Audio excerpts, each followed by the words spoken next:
네, 안녕하세요. 으라차차 여성건강의 산부인과 전문의 정연준입니다.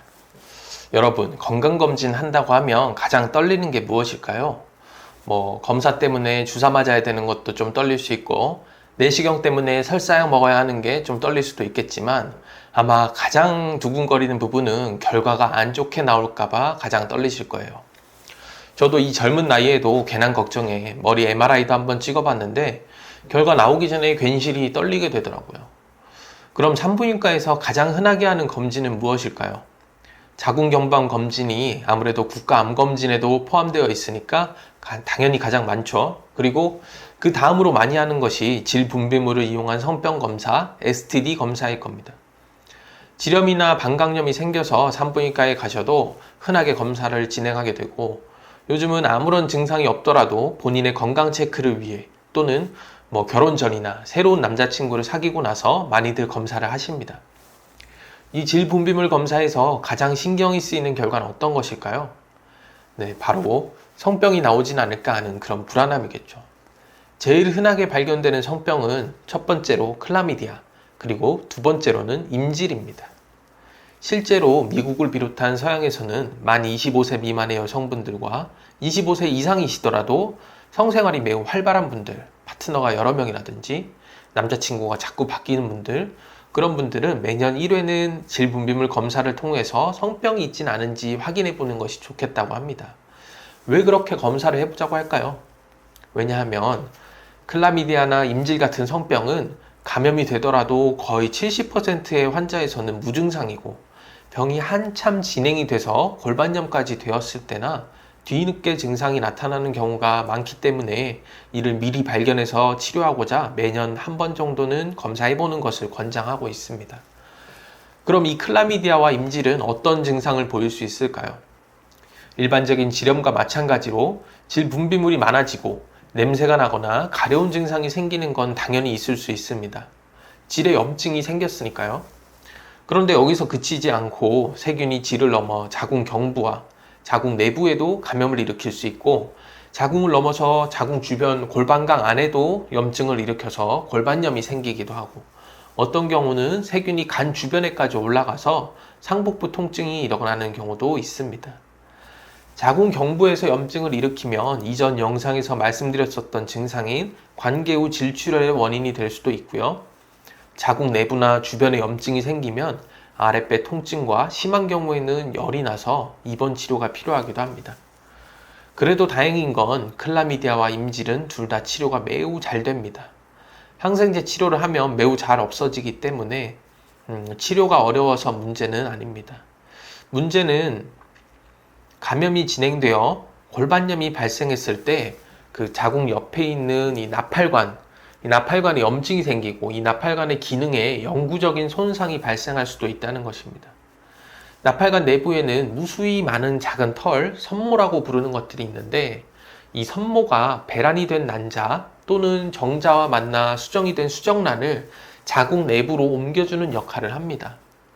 그런데 염증이 발생해서 이 선모가 망가지게 되면 나팔관이 난자를 옮겨주는 역할을 못하게 되고, 그것 때문에 난임이 될 수도 있다는 것이죠. 바로 이런 후유증 때문에 비교적 클라미디아나 임질이 더 흔한 서양에서는 매년 질분비물 검사를 권장하여 미리미리 성병을 발견하고 치료하자는 것입니다. 그럼 검사에서 이 클라미디아와 임질이 발견되면 어떻게 해야 될까요? 일단 당연히 항생제 치료를 먼저 받으셔야 됩니다. 그리고 이 처방받은 항생제는 끝까지 다 먹어내는 것이 매우 중요합니다. 가끔 어떤 환자분들은 항생제 오남용에 대한 걱정 또는 약이 몸에 해롭다는 걱정 때문에 병원에서 처방받은 약을 임의로 조금만 먹고 마시는 경우도 있는데, 이 성병에 대해서는 그러지 마시고 끝까지 다 드셔야 합니다.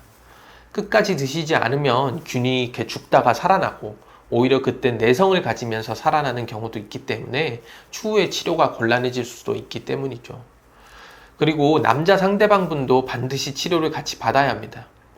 성병 치료 가이드라인에서는 성병 발견 시점으로부터 60일 이내에 관계를 했던 모든 분들이 검사 결과 상관없이 치료의 대상이 된다고 합니다. 근데 간혹 남자친구는 검사에서 아무런 균도 안 나왔다던데 라고 여쭤보는 경우도 있는데, 그래도 무조건 치료는 해야 합니다. 남자는 보통 소변으로 성병 검사를 하는데 이 소변이랑 정액으로 할 때랑 또 결과가 다르게 나오는 경우도 간혹 있고 있는 균이 없다고 결과가 잘못 나오는 경우도 있기 때문에 그렇습니다. 두 분이 같이 잘 치료를 받으셔야 재발하지 않고 건강한 사랑을 유지할 수 있겠죠. 이 클라미디아와 임질에 있어서 또 다른 이슈는 병의 잠복기 그리고 성관계 외에 다른 경로를 통한 감염이 가능하냐입니다. 이 이슈는 검사 결과에서 성병이 있네요 라고 말씀드리면 환자분이 이게 어디서 온 거지? 내 남자친구가 나한테 성병을 준 건가? 지금 남친은 만난 지 얼마 안 됐는데 그 전에 남자친구한테 옮았을까? 아니면 그냥 수영장 갔다 걸린 건 아닐까? 이렇게 원인 제공자를 밝히기 위해서 막 수사를 하시다 보면 매우 궁금해지는 질문이죠. 우선 클라미디아와 임질은 그냥 100% 성관계를 통해서 옮는다고 생각하시면 됩니다. 그게 삽입성교든 구강성교든 어쨌든 성적인 접촉을 통해서 점막과 점막이 이렇게 만나야 옮게 됩니다. 그 외의 방법은 산모가 감염이 되고 그 산모에게서 태아로 전염이 되는 그런 정도밖에 없습니다. 그럼 잠복기는 어떨까요? 이런 성병들의 그 평균적인 잠복기는 7일 정도라고 보고는 되지만 그보다 훨씬 길게 한두 달, 심지어는 몇 년이 지나서 증상이 발생하는 경우도 간혹 있습니다. 때문에 이 잠복기를 기반으로 해가지고 너가 범인이구나 라고 수사를 하는 경우는 또 많은 오해를 불러일으킬 수도 있습니다. 제가 의사로서 감염 제공자를 찾는 것까지 도와드리기는 조금 어렵습니다만 확실히 말씀드릴 수 있는 건 일단 치료가 매우 잘 되는 병이니까 치료 잘 받으시고 치료하고 한 달 정도 뒤에 재검을 해서 균이 없어진 걸 반드시 확인해야 한다는 겁니다. 항생제 다 먹고 그 다음날 바로 검사하면 안 될까요? 왜냐하면 너무 일찍 검사를 하게 되면 그 치료는 잘 됐는데도 그 죽어있는 균의 사체까지도 검출이 되는 경우가 있기 때문에 한 달 정도 시간 간격을 두고 검사를 하는 것이 좋습니다. 균이 없어진 걸 확인하기까지는 웬만하면 성관계는 자제하시는 것이 좋고 하시더라도 시작부터 끝까지 반드시 콘돔을 착용해 주셔야 됩니다. 의심되는 증상이 있거나 당신의 질 건강이 궁금하시다면 한 번쯤 STD 검사를 해보시는 것도 나쁘지 않겠습니다. 건강한 성생활 즐기시를 바라겠습니다.